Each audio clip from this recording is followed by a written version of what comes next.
The FBI is responsible for more terrorism plots in the United States than any other organization. More than Al-Qaeda, more than Al-Shabaab, more than the Islamic State, more than all of them combined. This isn't likely how you think about the FBI. You probably think of FBI agents gunning down bad guys like John Dillinger or arresting corrupt politicians. After the 9/11 terrorist attacks, the FBI became less concerned with gangsters and crooked elected officials. The new target became terrorists, and the pursuit of terrorists has consumed the FBI. Every year, the Bureau spends $3.3 billion on domestic counterterrorism activities. Compare that to just $2.6 billion combined for organized crime, financial fraud, public corruption, and all other types of traditional criminal activity.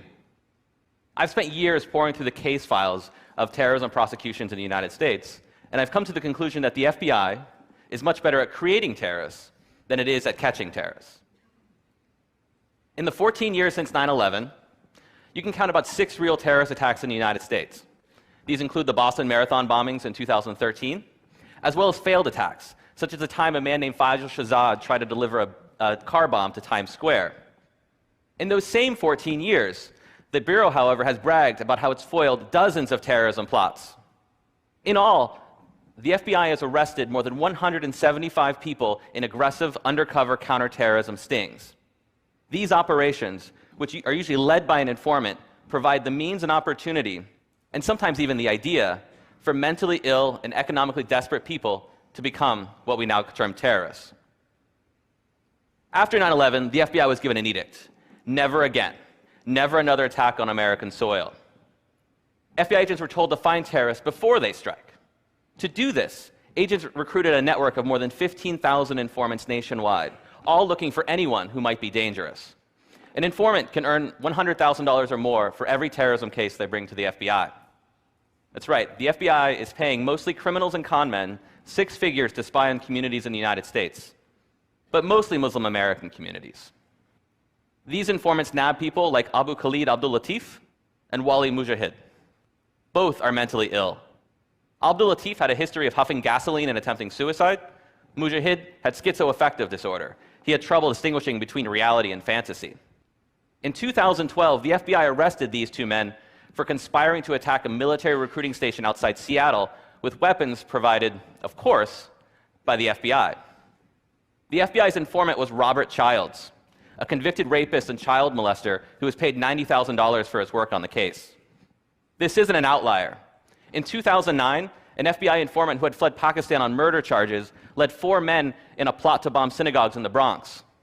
The lead defendant was James Cromedy, a broke Walmart employee with a history of mental problems, and the informant had offered him $250,000 if he participated in that plot.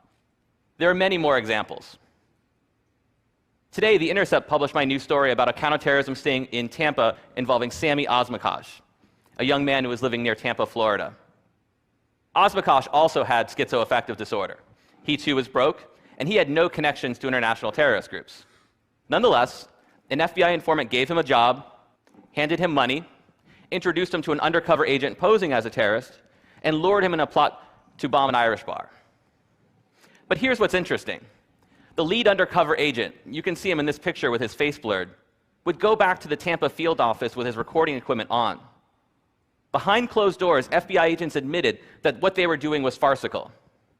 A federal judge doesn't want you to hear about these conversations. He sealed the transcripts and placed them under a protective order in an attempt to prevent someone like me from doing something like this. Behind closed doors, the lead agent, the squad supervisor, described their would-be terrorist as a retarded fool who didn't have a pot to piss in. They described his terrorist ambitions as wishy-washy and a pipe dream scenario. But that didn't stop the FBI. They provided Sami Osmakash everything he needed. They gave him a car bomb. They gave him an AK-47. They helped him make a so-called martyrdom video. And they even gave him money for a taxi cab so he could get to where they wanted him to go. As they were working the sting, the squad supervisor tells his agents he wanted a Hollywood ending. And he got a Hollywood ending. When Sami Osmakash attempted to deliver what he thought was a car bomb, he was arrested, convicted, and sentenced to 40 years in prison. Sami Osmakash isn't alone. He's one of more than 175 so-called terrorists for whom the FBI has created Hollywood endings. US government officials call this the war on terror.